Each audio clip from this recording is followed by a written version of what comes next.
Thank you for tuning in to this brief tutorial on transportation funding, produced by the Wisconsin Transportation Builders Association. This video focuses specifically on where the money comes from for the road and bridge construction projects you encounter in your travels and in your job, as well as the other transportation modes that are offered in the Badger State. We'll take a look at how transportation has historically been funded in Wisconsin, some of the challenges to those revenue streams, and how the future could radically change how we build and provide transportation services. It's important to realize that each level of government provides resources for transportation, capital investment, and operating assistance. The federal government provides aid to states each year for eligible projects on what's known as the National Highway System, a network of roads that includes interstates such as I-39, I-41, I-43, I-90, and I-94 in Wisconsin. This National Highway System also includes important regional routes such as State Highway 29 that crosses the entire state, U.S. Highway 53 in northwestern Wisconsin, and U.S. Highway 151 in the southwestern part of the state. State government is responsible for the largest share of transportation funding, depositing revenues into a transportation fund that is then used for investments in roads and other transportation modes. How those revenues are distributed is determined by the governor and legislature through the state budget process. Thanks to a constitutional amendment approved by 80% of Wisconsin voters in 2014, state transportation revenues must be spent on transportation. And finally, local governments build and maintain 104,000 miles of roads and streets, with some being responsible for other modes such as transit service or ports and harbors.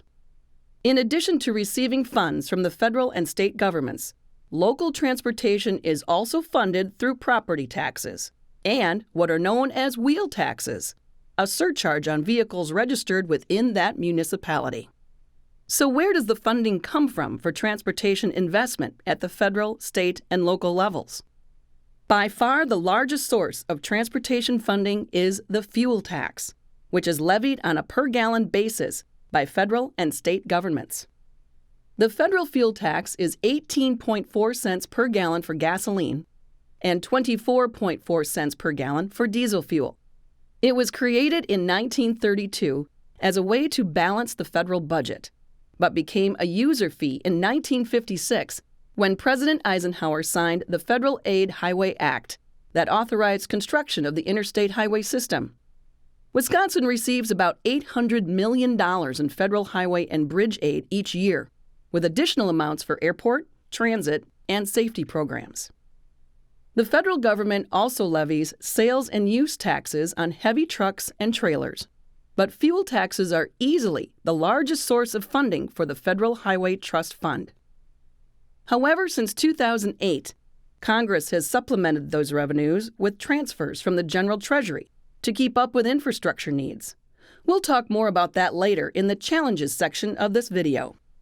The state of Wisconsin levies its own 32.9 cent per gallon tax on gasoline and diesel, which is combined with the federal tax and paid by motorists at the pump as they fuel up their vehicle.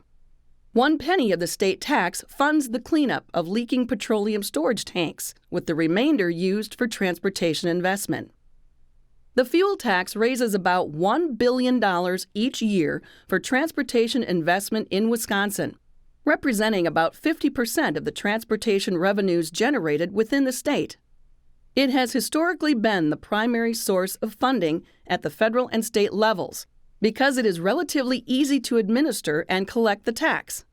It has also served as a proxy for use of the highway system, in that the more you drive, the more you will pay in fuel taxes, a key principle of the user fee system. After the fuel tax, fees that motorists pay to title and register their vehicle are the next largest source of transportation funding, comprising about 40% of our state transportation revenue. In Wisconsin, the registration fee for most passenger vehicles is $85 annually. Registration fees for trucks and other types of vehicles range from $100 to more than $2,500 each year, depending on the weight of the vehicle. Owners of electric and electric hybrid vehicles also pay a registration fee surcharge of $100 and $75 respectively to account for the lower fuel taxes they contribute for use of the highway system they rely on. In addition, a one-time titling fee of just under $165 is required to prove ownership of the vehicle. Taken together, fuel taxes, vehicle registration, and title fees account for nearly 90% of the transportation revenue raised from Wisconsin motorists each year.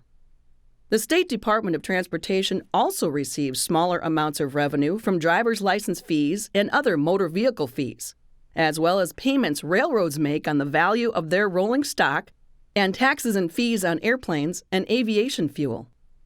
The final revenue source for highway and bridge projects is the issuance of transportation bonds. In essence, borrowing money for large-scale construction projects. Wisconsin has authorized bonding for transportation since 1969. Borrowing for capital projects allows the state to spread the cost over multiple years and ensures that the future users of the facility help pay for the cost over its lifespan. There are two types of bonds issued: revenue bonds and general obligation bonds. Revenue bonds have a specific transportation revenue source identified for paying off the bonds. Wisconsin motorists make their vehicle registration payments each year to an account called the Registration Fee Trust. That's because those revenues are first used to pay principal and interest on outstanding revenue bonds, with the remainder then transferred to the Department of Transportation for programs and services. General obligation bonds don't have a pledged source of funds for repayment, but rely on the state's full faith, credit, and taxing power for debt service. The source of those repayments can either be the state's transportation fund or general fund. Just like charging on a personal credit card, you don't want to borrow beyond your means. Transportation debt service is expressed as a percentage of incoming revenue. Too much borrowing commits a larger portion of future revenue to paying off principal and interest rather than being used for actual transportation facilities and services. Taken together, these revenues from federal, state, and local governments, as well as bonding, provide for just over $3.5 billion in funding for transportation in Wisconsin each year. While that is a lot of money, Wisconsin joins nearly every other state and the federal government in struggling to generate the revenue needed to meet increasing transportation needs. The problem is primarily twofold. First, transportation revenues do not experience any sort of natural growth to offset the impact of inflation on construction commodities and the cost of providing services. Consider Wisconsin's general fund, which provides such services as education and health care, primarily through the collection of sales and income taxes. Because these taxes are paid as a percentage of values that tend to increase over time, the price of goods and worker incomes, rather than at a flat rate, they automatically produce additional revenue without any increase in the tax rate. For example, the average price of a new vehicle has approximately doubled over the last 25 years. A $20,000 automobile purchased in the 1990s would have generated $1,000 for the general fund from a 5% sales tax. Today, that vehicle might cost $40,000, with the general fund now receiving $2,000 in sales tax revenue, a 100% increase. The transportation fund does not work that way. Because the state fuel tax has remained steady at 32.9 cents per gallon since 2006, and vehicle registration fees are $85 annually, those revenues that make up 90% of the transportation fund can't grow naturally without increases in the tax rate. For 20 years, Wisconsin had an indexed fuel tax in which the rate was adjusted each year to account for inflation. That was repealed in 2006, and the state fuel tax has remained at 32.9 cents per gallon since then. At the federal level, the gas tax has not been adjusted since 1993, meaning that the buying power of those revenues goes down each year. Both Wisconsin and the federal government have tried to supplement transportation investment with other revenues. Wisconsin transfers money to transportation each year from the General Fund and its Petroleum Inspection Fund. Since 2008, the federal government has transferred nearly $150 billion from the General Treasury to the Highway Trust Fund because the fuel tax cannot support current levels of infrastructure investment. Which brings us to the second primary reason for the ongoing transportation funding problem. That is the future of fossil fuels and the internal combustion engine as a means of powering our vehicles. Already, advances in technology are resulting in cleaner engines that allow vehicles to travel further while burning less fuel. Again, that vehicle from 25 years ago might have gotten 20 miles per gallon of fuel, while newer vehicles today get closer to 30 miles per gallon. Do the math and you'll find the newer vehicle can travel the same amount of miles while burning 1/3 less fuel. There are a lot of positive impacts from this trend. There are reduced tailpipe emissions into the environment. It helps contribute to energy independence, and it allows motorists to travel the same distance or further at a lower cost. But when your largest source of revenue is tied to fuel consumption, it's going to create the type of funding challenges that transportation has been facing for more than a decade now. Couple that with the recent announcements by American automakers to drastically reduce or even eliminate the number of gas-powered vehicles on the road by the middle of the next decade, and you can see the need to completely rework how transportation is funded, not only in Wisconsin, but across the country. In response, governments have been working to implement alternatives. Many states, including Wisconsin, have implemented surcharges on electric and hybrid vehicles. It's now more common to tax fuel as a percentage of its wholesale price rather than how much is consumed. And some states are exploring toll roads, while others are dedicating more general-purpose revenues from sales and income taxes to transportation. Many experts believe the answer to the current transportation funding problem lies in moving away from taxing fuel and instead charging motorists by the number of miles they drive. This vehicle miles traveled fee looks good in theory because it would charge motorists based on their use of the system, just like a utility bill. The more you use, the more you pay.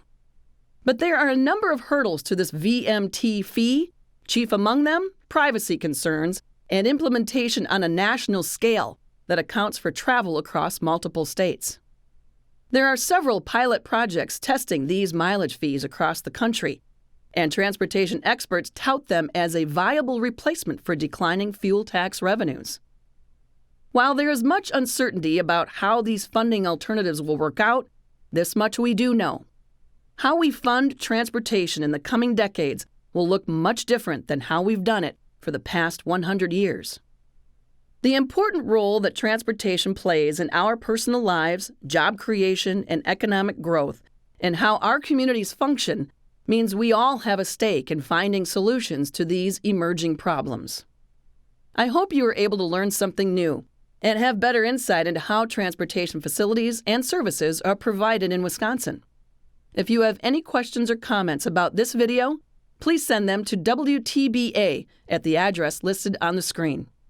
As you can see, how we pay for the projects our industry is building is rapidly changing. Your elected officials will determine the next steps. Don't hesitate to tell them what you think. WTBA is proud to be a member of the Transportation Development Association of Wisconsin, which assists transportation advocates in interacting with their elected officials. Please visit the TDA website and sign up for the grassroots lobbying tool to communicate with your representatives on important issues like transportation funding.